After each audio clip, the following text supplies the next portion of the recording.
Welcome to Mediumship Moments with psychic medium Kim Durham. Join her as she shares her personal journey with mediumship, connects with your loved ones, and discusses topics dealing with spirituality. Hi, everybody. Welcome to Mediumship Moments. I'm your host, Kim Durham, second-gen psychic medium. And today I am thrilled to have a guest with me who is just an absolutely amazing psychic medium. He's a psychic medium to the stars. His name is Anthony Mrocka. And welcome, Anthony. Hi. Hello. Hey, thank you for having me so much. And Kim, I always say, let me just say that you're an amazing medium yourself. I love watching your stuff. Okay. See, you're going to get me verklempt. Anthony and I go back indirectly because it's really funny. It is a small world, right, of what we do professionally. And people are like, oh my God, I've always wanted to talk to a psychic medium. And I find that, as my notoriety has risen, so has my connection with other well-known mediums like yourself. And it was interesting, Anthony, when we had talked, you and I were in the same class together back with Tony Stockwell, who was an amazing teacher. Love him. Truly. Because I remember him kind of like giving you crap in the back of the classroom. He's like, yeah, really, Anthony? Well, he was egging you on. And I remember this, Italian looking guy in the back. And I'm like, and I just love the energy between the two of you. There's certain people that stood out. And I have to say, you're a bit of a star in the class. But it was kind of funny when we chatted that it goes back to then. And so I wanted to talk to you about your journey, right? So, being a psychic medium, it's a lot. People are like, do you love your job? Yeah, most days. But when did you have that first feeling that you could connect with somebody on the other side? Was it young age, or did you realize you were different growing up? Or those are the kind of questions that I usually get. Yeah, I look at it. I think those are the most typical ones. But for me, a lot of my story, my journey of life, I don't remember my childhood. I blacked out my childhood because I came from an emotional upbringing, to say the least. Okay. And so I look back and I know for me, my fondest memory is I'm holding my finger up because I got my finger caught in a wood splitter between the piece of wood and the actual thing that pushes the wood. And I have a scar on my finger and I lost my nail and I had to get stitches. And so that was fifth grade. That's I remember this because of the pain, probably. So before that, a lot of my subconscious is blacked out. So people ask, did they see spirit? Did you see angels? I couldn't even possibly fathom to tell you. Interesting. I didn't have an experience that I remember. And so it was self-preservation, for you emotionally. Here's a question though. People ask me if it runs in the family. At Duke University, pineal gland. We get into tomato, how you enunciate it. But does it run in your family, Anthony? Anybody like a grandmother, an aunt, an uncle? Not that we know of. My father will say it's from his side. He had weird experience, a couple weird experiences when he was younger. And, it's always interesting because the masculine, usually the masculinity or the male, a man are usually not a believer in this stuff. But my father was a closet believer in metaphysics. Was he? Really? He wouldn't tell people. No. I worked for my father owned an old school tool and die machine shop. And there would be times, and I worked for him for years, and I was his operations manager. And there would be times I would do the mail through the mail thing, the machine, and doing the stamps, and he would be sending back some weird metaphysics thing to someone. Yeah. He was a crazy kind of closet believer. Was he? Stuff. Oh, that's very cool. Yeah. That's very cool. Yeah. So again, he had weird experiences. I know he said about them, but I know that, on my Italian, my father was 100% Polish. My mother was 100% Italian. And I was raised really by my mother's family. I didn't really know a lot of my dad's family. My mother's family, I know we went to Italy when my grandmother passed, and we went to Benevento, where part of my family is from. Yeah. And that's where the Strega is. I talk about the witches there. And there was a tree there that they set fire to the witches on the tree there in Benevento. We walked around the city and we found a local, and they pointed, the tree has actually been cut down, but they pointed us to where it was. So we went and looked at it. I didn't have any weird experiences, but that's a part of my family because we were from that area. So could there have been, witches and great grandparents, there could have been. I Yes. don't, but Wait. I don't go back that far. Someone could have been burned down at that damn tree. That could have been your family member. And it's funny because that's actually, there's a Italian liqueur called Strega there, that sense, and that's where it's made. It's made in Benevento. And we went to the factory, and it's called Strega. I think it's called Strega. Yeah. It's for the witches. You know, It's a witch's brew liqueur. Yeah. Well, I mean, it's not, but it's called that. That's Yeah. what I'm trying to say. So it's not known as the witch's brew. It's almost like it's got that What's it liqueur taste taste. Anisette or Yeah, like that. like Yeah, a little of that. exactly. Okay, I have not had that. That's Yeah. a fascinating. What was story. the other one that people What? put? I can't remember. They used to put in coffee. It's got the peppermint type taste. Mm. Italians, come on. I know. Put it maybe a little Listen, bit. I bet It's like anisette, but it's not anisette. It was. I forget what it's called now. But it's the big yellow. it was a clear bottle with, I think, blue writing on it. Now I'm gonna look it up. Now we're But go gonna ahead, see. keep going. We're gonna Google Yeah. that shit, Anthony. Yeah, Go. but it's interesting, because like memories are evoked, right? Through pain, through taste, through sound, things like that jog our memory. And it's interesting when you brought up about the fifth grade of the finger. So many people that I have asked this question to that are professional psychic mediums have talked about that there was a painful moment in their life or a situation that was trauma that unleashed this ability. Like Janet the Havoc talked about it to me. She also, Mavis Patilla, talked about a near-death experience and how this starts to unleash. So it's interesting that you weren't aware of anything. Like I talk about when I was 4, I was describing these people in my room and they were the same angels, entities that my mom was communicating. Downstairs in her office. They just kind of popped upstairs to say hi. And, and that's kind of when my mom was like, oh, well, look at that. So, and I don't want to get too personal, like because I'm second generation, my daughter, has this ability and she's kind of blessed, or I don't know, I don't want to say cursed, but that when she works on events with me, because she's got the radio TV background, and she looks just like me, except 5'10" and a half and younger.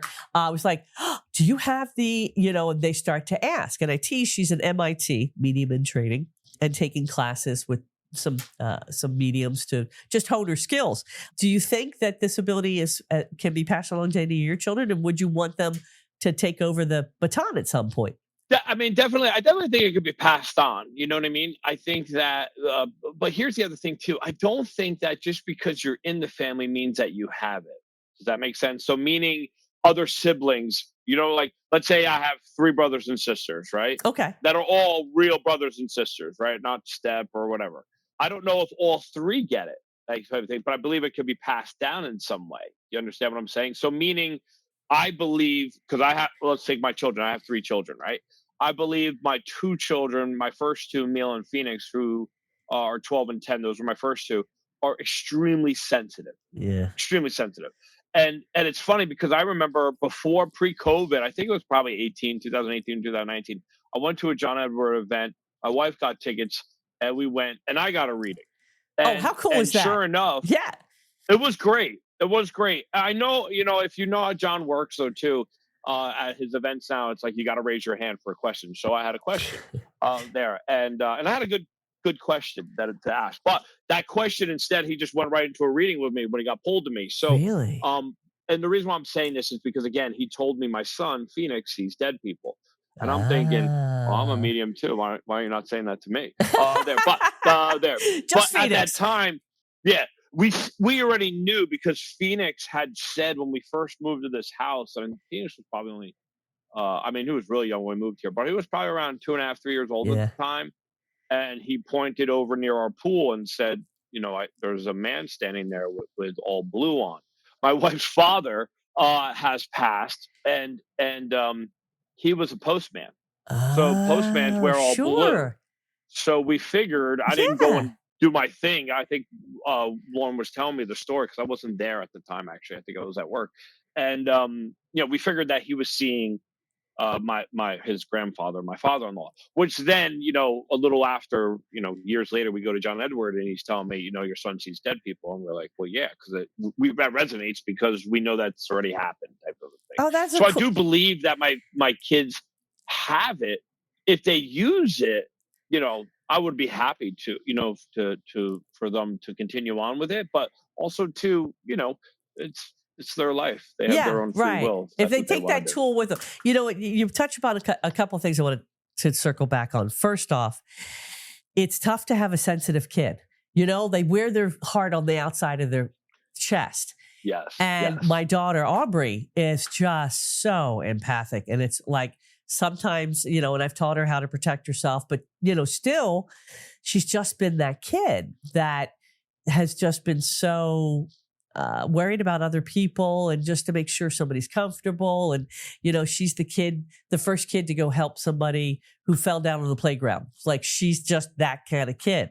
And when she was, 2.5, she was staying at her dad's house, and he lived in this very old, historic part of New Jersey. I mean, just big old houses, dates back to the late 1600s, early 1700s. And Aubrey would come home and she looked like a Rastafarian, like her hair, like she just I'm just telling you, the girl looked like she didn't, she had a hell of a time with dad, but she didn't look like she slept. And she started to tell me about Bubbles. Well, Bubbles is like, a lot of kids have their own little make-believe friends, right? They have and I'm like, okay, so she has a make-believe friend at dad's house. Okay, great. And then she would tell me about what Bubbles would do. Like Bubbles wouldn't leave me alone. Bubbles liked to play in the closet. Bubbles has this, and she's describing the child and everything else. And then she went on to tell me that daddy took the batteries out because Bubbles still makes my toys light up. Oh. Okay. Oh, yeah. Yep. Yeah. And so that was like a little aha moment for me that I'm like, okay, Bubbles may be real and she's not make believe. And when you, right, and then when you talked about your siblings, I have 3 brothers, bigger, and biggest in the order of pain in the ass. I can say that. I love them all. But they all have shown this ability but differently. Like my brother, Brian, could very much step into this role in the sense of the psychic side. He'll say stuff will just fall out of him. And I have learned to pay attention because I was like, should write that down. Because, Greg will see people. He's much more clairaudient, clairvoyant. And so is my other brother, Robert, but Brian is like, phew, but it's funny how we all have that different take on it. Yeah. And like you said, just because we're born into it doesn't mean, we're going to follow in mom's footsteps. If you use it, I often do lectures on teaching women or men, 30% of my clientele is male, that tap into that psychic sense, follow that gut feeling. If you're vacillating, it's because psychically it's not setting with you.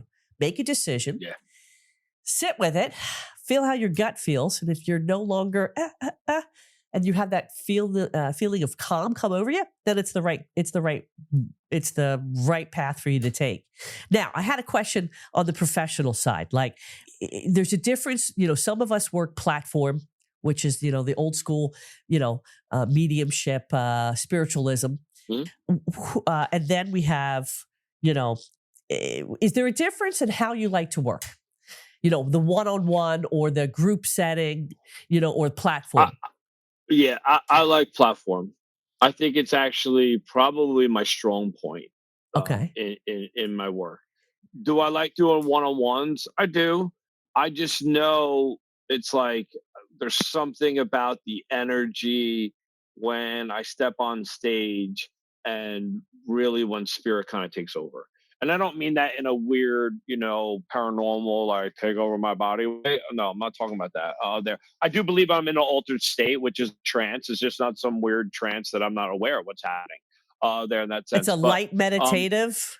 I think it's, now that I think about it more, because it's a great question, I think it's really surrender.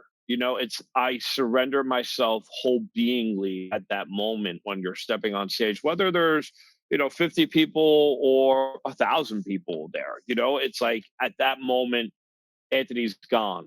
My mind is gone and spirit's here, and everything that I'm receiving, I trust wholeheartedly. I do that with one-on-ones, but it's not the same energy though, too. Like the energy of the stage is so much more profound. And you put that a great way, because I find that the energy of the group, I mean, collectively, all those batteries to work off of. And, Yes. I lovingly say that the angels that tend to gravitate towards me have tilted halos and ruffled feathers, because, they painted outside the circle of life, they're my kind of peeps. Yeah. And I explain to people that when you're in that energy field, that meditative state, it just flows. It is just rapid, and so much so that people accuse me of Googling. Oh, she's got an earpiece and she's feeding her the information. Same with me. Right? Yeah. Yes. It's unbelievable. It's unbelievable in this day and age. I say in this day and age because I don't think it's not really much what we do anymore. But people come to my clips online like, oh, the club's in on it. They has people in the crowd, a team. I'm by myself. I travel by myself to a comedy club. My daughter's helping plug in the speakers. Yeah. Same thing. I had something in my ear. I must have something in my ear. I know the people, they're plants in the crowd, because people can't understand how we can get such details, especially when you start nailing out all their names of other names of other people that are there, that are with them, that have passed on. You start giving the evidence of it. It's like people are like, it's got to be fake, right? They just can't believe. It's unbelievable. Yeah, back in the day, they accused my mom of hiring a private eye because she was that specific, and I was like, Mom, and I was like, 12, 13. I was like, Mom, that's so wrong. I mean, she goes, Kimmy, given what I charge and what a PI charges, it's actually a compliment. And so I look at it that way, because some of my clips are condensed that 4 out of the 5 things have to fit before I come to you. And one clip I said, your daughter's name is named after your mother. She broke her hand. But they relate to me because I worked on the hand team. So that's in my wheelhouse. So that's information that's easily picked from. But it's kind of funny how you have that happen. And I find that you touched upon in the individual part, you've got to get over, everybody's going to be nervous when they sit with you. So you got to get through that initial kind of, okay. And, and bring that energy through. And for some people, there's a little tug and pull before they, I had a police officer, I had read a woman yesterday, and I had a police officer, her husband was waiting because she had a private. And I said, listen, let me work with you and your angels. I said, there's a big guy who looks like a lumberjack standing next to him in the waiting room. I'm going to bring him back and do a little, she goes, nurses and cops, we kind of, and he came in, and I was like, boom, boom, boom, boom. And he went, yeah, how about, I knew the guy had Hodgkin's disease because he was running his chain of lymph nodes, which is what doctors or nurses do. And but that's in my wheelhouse. And that kind of information, how would you know? But it was, it was fun just to see him melt in front of me, kind of thing. And it was just my way of, giving back to a police officer who was obviously stuck in grief. Now, when you work, we talked about teachers early on, is there one, you don't have to name names if you want, but is there one teacher that really resonated with you that, you took early on? Well, let me back It was Tony. Yeah. It was Tony Stockwell. Who I resonated with the most, I always say there's 2 teachers. I had 2 main teachers, Lisa Williams and Tony Stockwell. Okay. There was a woman here in North New Jersey, that actually, she's the one that started all this for me. She's the one. I always say I was not a believer. I was a full-blown skeptic. I remember seeing John on Edward on Crossing Over 25 years ago now. I don't know the time. It could be 20, it could be 30. Oh, I know. And I remember saying those people are paid actors, and I changed the channel. I was absolutely sure those people were paid actors, and I changed the channel. And I went to I came in to my dad's shop one day, and one of the secretaries said to me, they were going to see a medium at Barnes and Noble. They used to do them in Barnes and Noble, in Barnes and Noble, there in Little Falls, New Jersey. And I was like, "What's a medium?" And she brought up the John Edward guy, and I was like, "No, those people are paid actors," because I remember clicking the channel. And That was at like 9 a.m. that morning.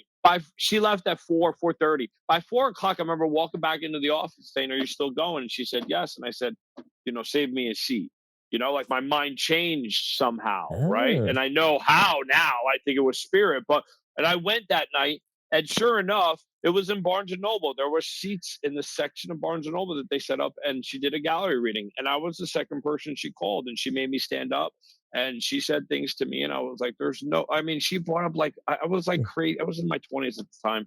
I was into a car club. I, took my car to car shows. She knew almost the exact $17,000 that I spent on car audio stuff. Like she almost knew, not exactly to the T, but she knew, she thinks she said $17,000. And that's what I just paid to have this BMW done. Like I had like TV. This is before TVs were even big in cars, like TVs and the headrests and everything else, right? We went to car shows. And so I was like, there's no way. How did this lady know this? That same lady that made me a believer, I went for a private reading with her after that. And she told me I had something. She said, come to this class. And I said, she just wants my money. You don't understand. That's how skeptical my mind is. Yeah. Yeah. So years went by and I run into that lady again. I'm talking like 10 years. Now, all of a sudden, all this stuff starts happening to me because I got sober. All this stuff starts happening to me. And I run into this lady and she says, come for a reading. And I was like, out of my mouth, are you still teaching? And I was like, where did that come from? Right. There. And she said, yeah, her eyes lit up and said, yes, said, come for a reading. Let's talk. And then right before her reading, about a week before I went for a reading, she actually called me and she told me, like, I know what you are. Your reading's an hour. Plan on being here for 90 minutes. I want to talk to you. And I said, okay.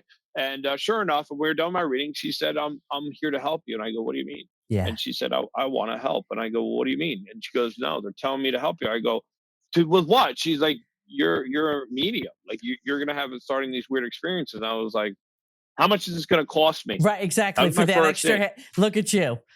And she said nothing. A good Jersey boy. She said nothing. It's what I'm being told to do. So now it's like, looking back, like I always say, looking back and, and looking at it through the lens of guides, like how perfect they were. Because if she would have said $100 for even a year, I'd be like, this lady just wants my money. Right. And eventually we started doing work and we moved on. Right, we moved on from each other after about 6 months, and she taught me some things, and then my friends started egging me on for readings. That's when I found Lisa Williams. Love Lisa Williams. Lisa really made me believe in myself. Actually, that was my biggest thing I took from her, was believing in myself. And from Lisa showed me a clip of Tony, or a whole group of Tony Stockwell. And as soon as I saw him, I was like, I feel like I read like that's how. Yeah. Yeah. You were drawn to him. Eventually, I went to Tony's group in Janet Nohavic's church here in New Jersey. And then out of my mouth, same thing. I went up to him to talk to him after one day. And I said, I'm looking for a tutor or a mentor. And he said, I was saying about AFC, about Arthur Finley. And he said, there could be some crappy tutors there. Make sure you get a good one. And he gave me some names. And he goes, oh, well, I'm starting a 1-year mentorship. And he said in England, and I said, I'll fly. And again, there go. What?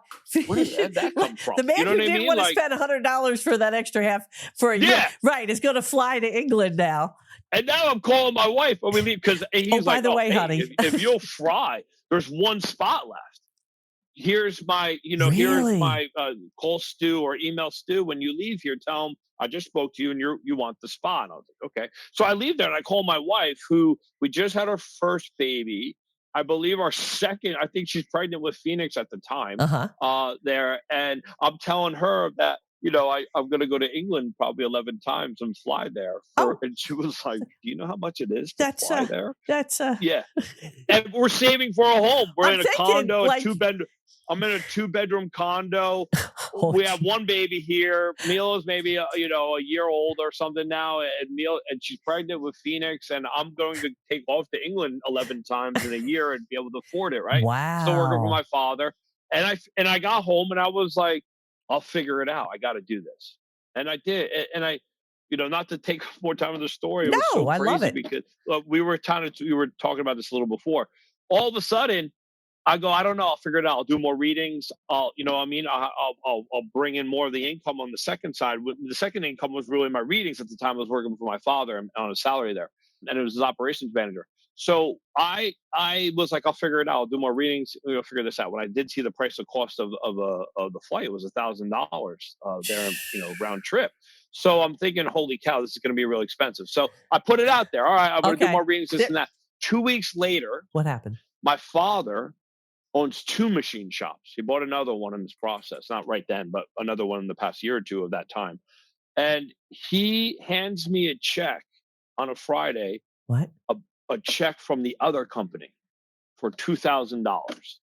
And he said, he gave it to me as a really good job because the machine shop was running the way it should run, how we always wanted it to run, because I was there and really keeping on it with the dates and stuff like that, with having to get things shipped out. And so I was like, what? He was like, just, my father was not a very talker. He showed you money instead of love. And he gave me a check for 2. And I wondered, is this going to come next week? And the next week he handed me another check. No. And he handed me, and it was or he did it once a month, I think.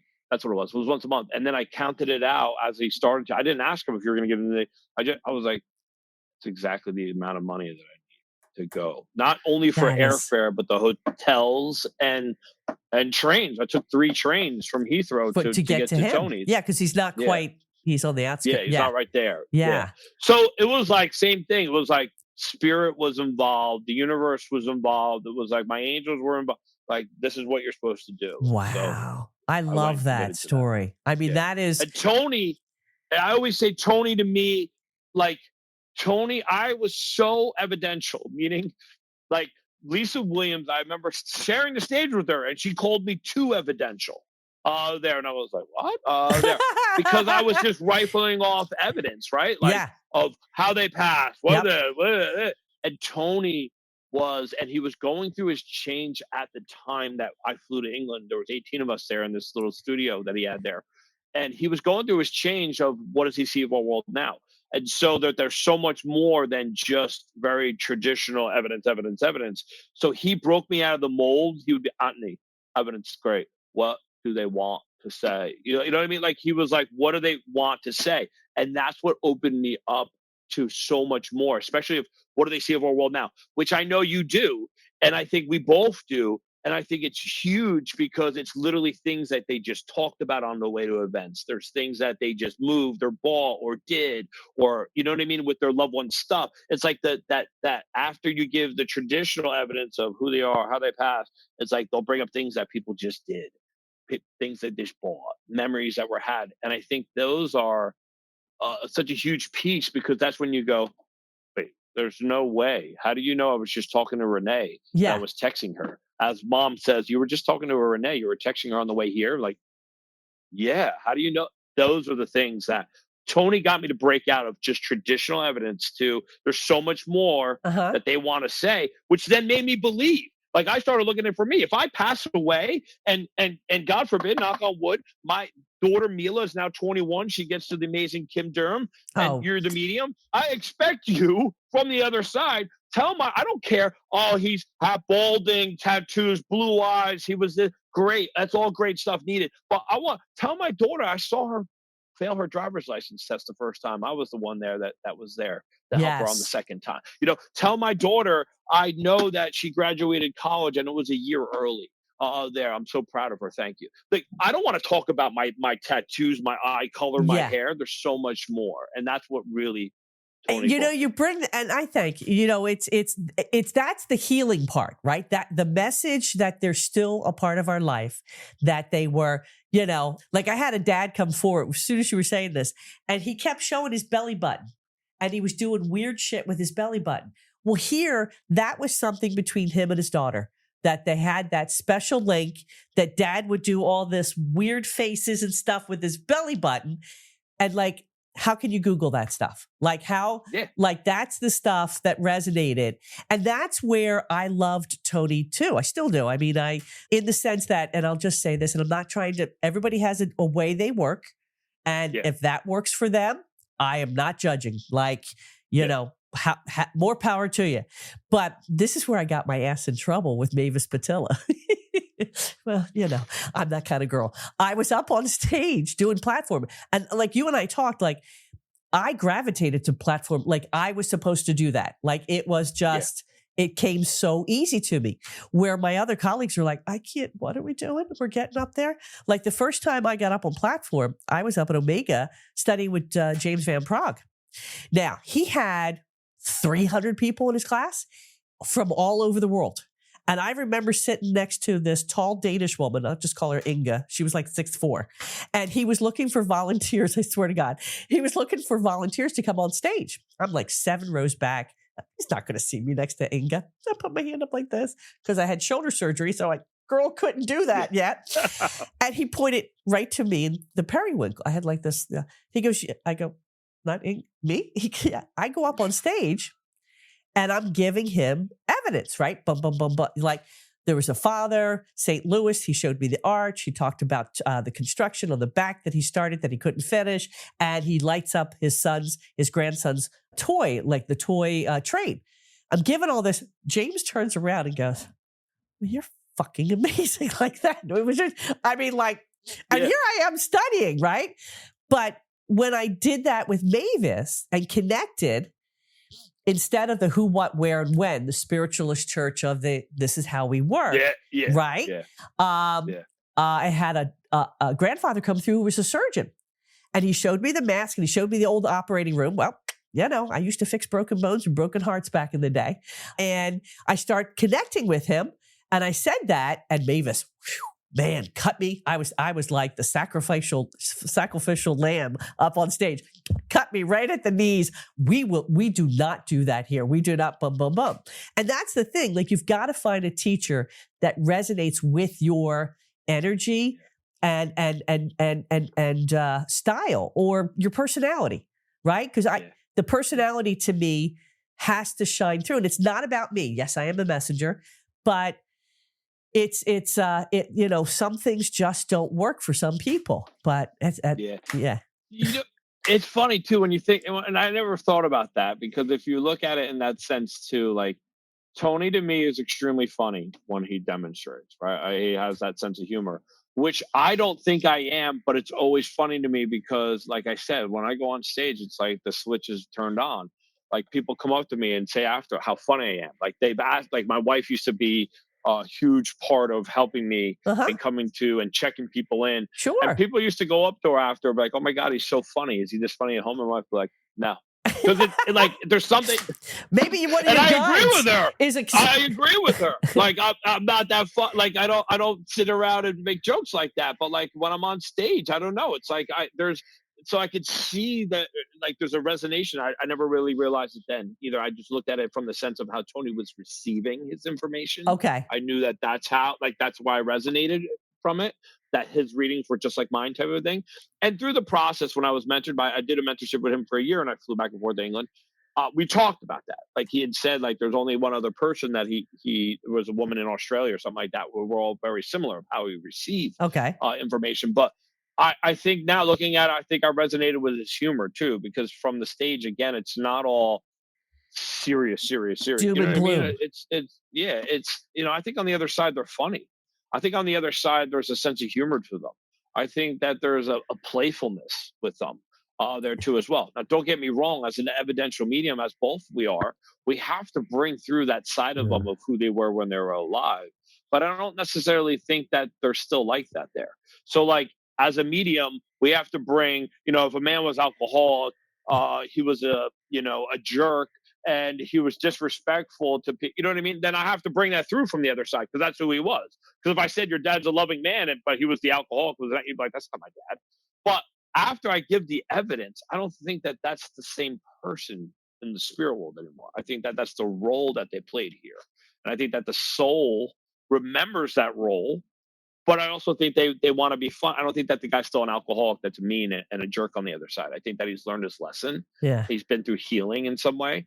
And I think that they can be funny and want people to live their best life here in some sense. So they come through with apologies for what they did, that the person's still holding on to that energetic thing alive. Yes. And that's a good point. Like they walk the path of learning over there.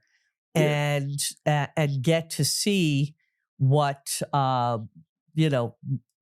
who they hurt, lessons that they glean from it, and that's part of their next phase of energetically speaking. Wait, can I say one thing too, real quick before you move Would on? love. I just gotta say, because it's more. I always say this. I have to say the story because, like, everyone knows of Tony. If you don't know Tony Stockwell, he's funny. He's not extremely nice, right? Yeah. He yelled at me. Like I Did you get? Like Tony? Did you get? It's just like maybe yelled at you. Yeah. Tony, like in England, we had one weekend we had to come with a sample clip. We had to do a contact from a dem kind of situation. And I did it with this family. I was like doing a reading at their house, and I asked them if we could record this thing. And I did the first part of it, and then I went into the reading. Anyway, he yelled at me like sternly, and people don't believe it. And I'm like, no, I have the email to prove it. I still have that email. There, like he apologized to me. Yeah, he apologized to me, and he said, because I know that I know something to the effect of like, for the people, I know that people that can really do it there. I know you're a lot better than what you showed there. And that's why he laid into me. But he laid into me in front of the whole class. And I think I was one of the first ones to go, actually, of the clip that he chose. And people were like, and now I'm not saying this to my home. I won the award in that mentorship for the best psychic and mediumship awareness. There. He actually just did mediumship, but then he started making us do some psychic stuff. So we came up with this new award for psychic and mediumship awareness. The reason why I'm saying that is because I went first. He yelled at me, and now no one wanted to give him this clip. There. And like we went to lunch, and people, like the person I went to lunch with was like, that wasn't right. Like I remember at the time, I called my wife and I was like, I'm not effing going back there tomorrow. Like it was Saturday, it was on Sunday. And I'm like, I'm going to London. I've never even seen the city. I'm going to go. And she was like, what happened? And I was like, he yelled at, and looking back, I know it wasn't Tony. I know it was spirit. I know it was spirit using him to say, you can do a lot better. So I did, eventually after I let it go after a couple hours, and was like that night in the hotel, it's like, he's right. I could do better. I know I can. So I always say, I did get yelled at by Tony Stockwell. People don't believe me. I'm like, no, I got we all have our stories, right? That it's like, take it like, and that the lesson that Mavis gave me is that maybe I was too much me. Get the ego out of the way and let spirit come through more. And that's what I took from it when she, hit me in the ACL. Now, here's a question, because it's not often I get to talk to a psychic medium. Tyler Henry talks about symbols, and I talk about it being kind of like charades. Like I just had a gentleman come through, a dear friend. She was actually, my mom started a parapsychology group, in her living room before she built the office. And Dale, who had an interest in metaphysics, was actually my brother's speech pathologist. That's how their two worlds came together. I have pictures of Dale and my mom and a few others from the parapsychology group doing paranormal investigations back in 1975. I mean, it's like, cool. It's very cool. So Dale is one of the people that are still left from that group. And unfortunately, her husband passed. And so she wanted to talk to me about relocating and bouncing stuff off using the nursing side of me. And sure enough, Jerry came through, and I wasn't expecting it. Neither was she. But he had shown me a scroll, an X, like a map, but a scroll. X marks the spot, and then a treasure chest. And I'm like, he's smiling. He looked like well rested, having a hell of a time. Well, she gasped, and she's like, "Oh my God, he's treasure hunting." And I was like, "Oh, is that what that's?" She goes, "Kim, when he retired, that's all he did. He loved it. He loved treasure hunting, and he was really so annoyed that his body was failing him because his mind was there, and that's what he wanted to do. And I'm so happy he's doing that on the other end." So I bring that because Tyler Henry, I think, wrote a map or wrote something about 144 symbols that he has.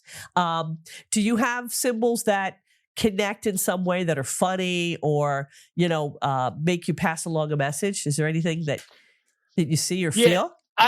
Not so much. I mean, you know what? It's funny because I started a symbol. It's like a symbol kind of notebook years ago that I was, when I first started, and I was going to, put like a meaning to the symbol. Right. And I find for me, I'm not really clairvoyant.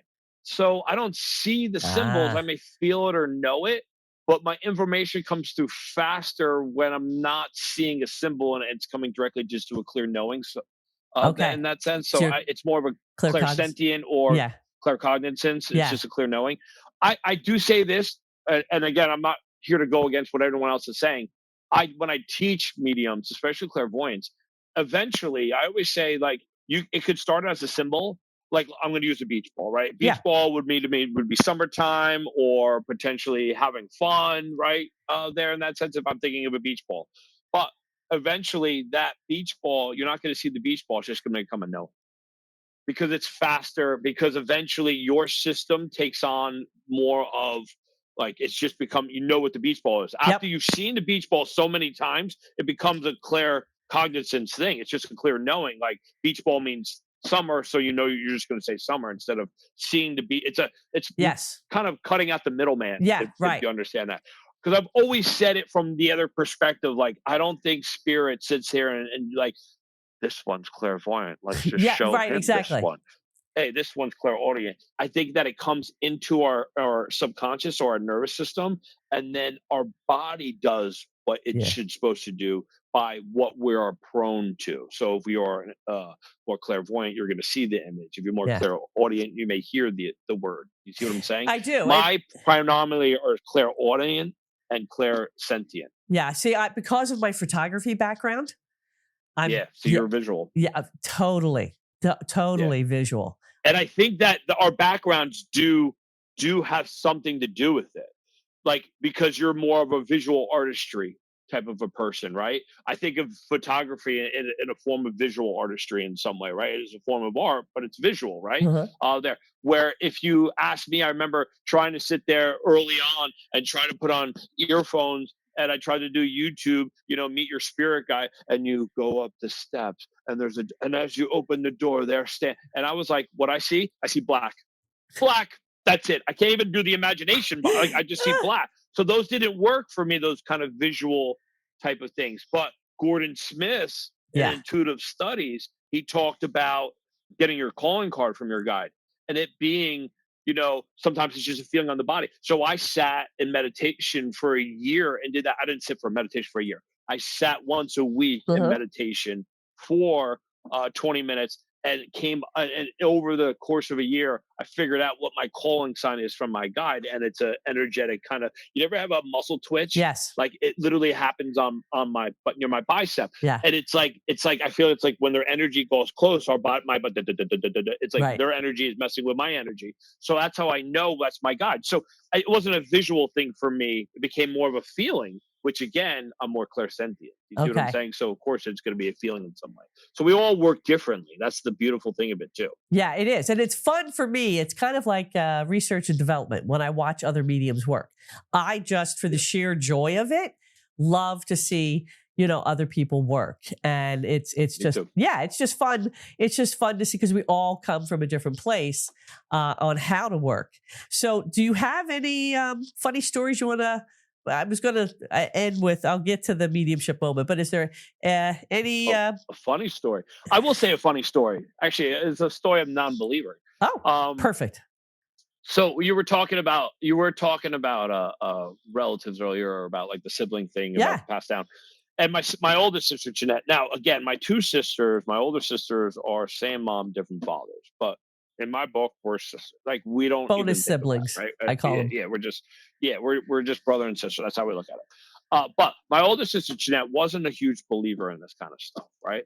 And so what I found was interesting, when Jeanette first met who my wife is now, Lauren, I brought her to my mom's house, the Italian side, first Sunday, of course, dinner there. And my sister, the next morning, on Monday morning, I'm outside walking my dog. I'm living in a condo. Outside walking I have a Doberman at the time. And my phone rings. It's like 7:30 in the morning. It's my sister calling. I pick up and go, hey, what's up? She's like, are you going to marry Lauren? I was like, ooh, what? What? I was like, that was pretty you quick. just met her yesterday. We just broke bread last night. What? Yeah, right? I was like, what's happening? She's got money on the pool. She goes, Anthony, she got money on the pool. I was like, I know. I thought there was a bet going on there, because I've probably been through some weird relationships. But there I go, what? It's 7:30. Why are you asking me? It's Monday morning, 7:30 in the morning. She goes, the weirdest thing happened. yesterday when I met Lauren, I met her in mommy's kitchen. When I first met her, I immediately saw a vision. And the vision was me holding your baby girl. And I went, oh, that's crazy. I'll let you know if we're going to get married. That type thing. It was like a joke. Now, like 2 years later, when we find out Lauren's pregnant and our first child's going to be a girl, my first person I call is my sister. And I say to her, I said, guess what? We're having a baby girl. So now do you believe? And she was like, yeah. How did I know that? Like she had a vision. And it was like, again, it kind of brings me into the whole conversation of what is reality. That's a whole separate topic. But here's someone that just didn't believe in this stuff, but here she has a vision, a prophetic vision of holding, our daughter 2 years prior to. And when we find out we're having a girl, I call her first because her vision was right. Aw, I love that. So I love that. yeah. And there it is. She's showing, that we just don't have the corner market on being psychic mediums, that everybody has that ability. It can be tapped in some way. 100%. Yeah. And it's just, we're lucky enough to, my mom, my wife would ask, how can I help Kim get better? And she said, work, work, work. And that's truly the way, is that by studying with really great teachers, investing in the time. I spent almost 5 years before I put my shingle out. I continue to study every other year with somebody or sit with somebody. And that's important. So quickly, I'll just touch upon this mediumship moment. Do you have one of your own? I do. So again, it's one of me receiving. So not me giving. It's not my mediumship giving. I actually received something, and it was early on. My wife's father's passed, and to get to a really good reputable medium, it's hard. I think it's hard. I think there's a lot of people out there that say they are, but to get a good one. So I wanted to find. Of course, if you're married to a medium and you have a deceased loved one, you're getting good medium readings. Gifts. So I found a woman that I really trusted, who was one of she taught some classes at the Journey Within, and I went to her. I got my wife a reading there, and I went for my own reading. So in the reading, I had a friend that passed away who was my old roommate, who actually is the one that really introduced me to my wife there, because they went to high school together. Again, all the universe kind of conspiring in some weird way, but he'd passed, and sure enough, she's bringing him through. And he kept bringing up a pair of white. She kept seeing white Keds. So here's your symbolism again. Yeah, white Keds. Now I'm a man. I don't think there's Keds for men, but she kept saying it's got to be white sneakers. I at the time wore only Nike Cortez. They're all white. I don't think I was wearing them there. I don't, because some skeptics like, oh, he's wearing the sneakers. I don't think I was wearing them there. But she kept saying but he keeps telling me they're too big, and I was like, no. I didn't buy new sneakers recently. All my sneakers fit. She's like, he just keeps saying they're white, but they're too big. I was like, okay, I'll hold on to it. It was like the one thing I couldn't place, right? There. And everything else was great. About a week later, we're at the mall here in New Jersey.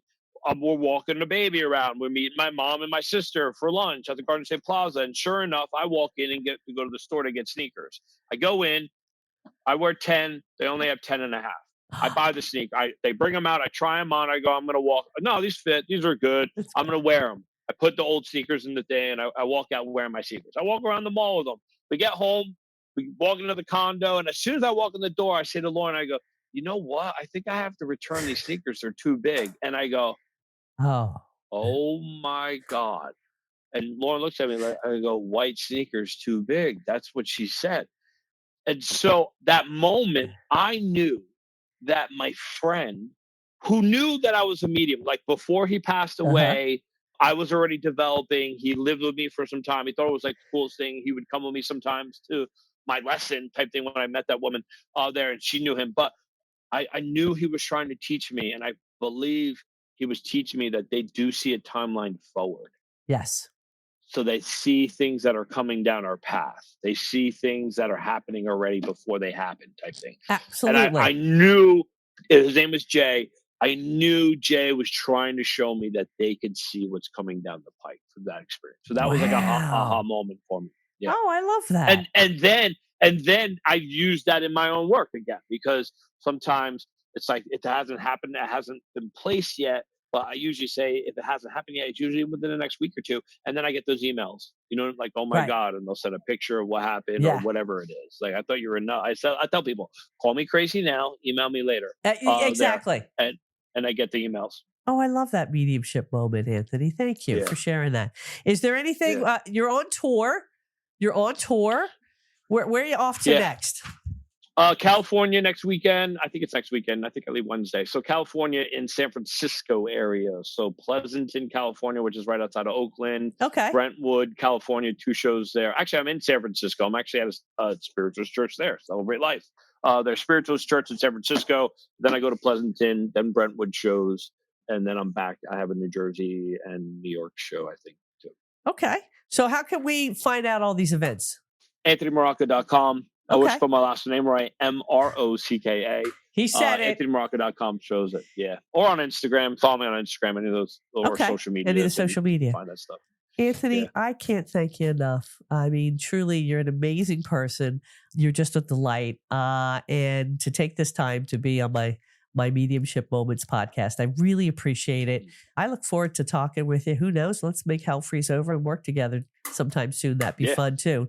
Thank you again. Be safe on the road. And awesome. As always, same to you.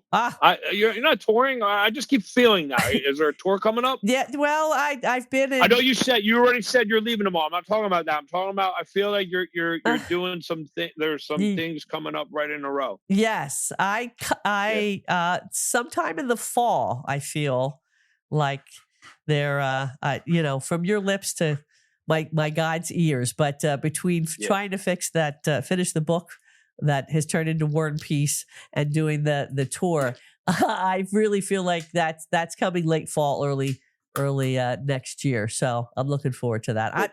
I'm pretty good about throwing shit in a bag and off I go. So it's but I feel it's coming. I appreciate it. I really do.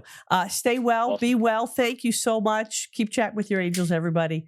Thanks again, Anthony. Awesome. Appreciate it. Thank you. Thanks for listening. Don't forget to subscribe. See you next time for another episode of Mediumship Moments. If you enjoyed this episode of Kim's podcast, check her out on Instagram and TikTok at Kim Durham Medium.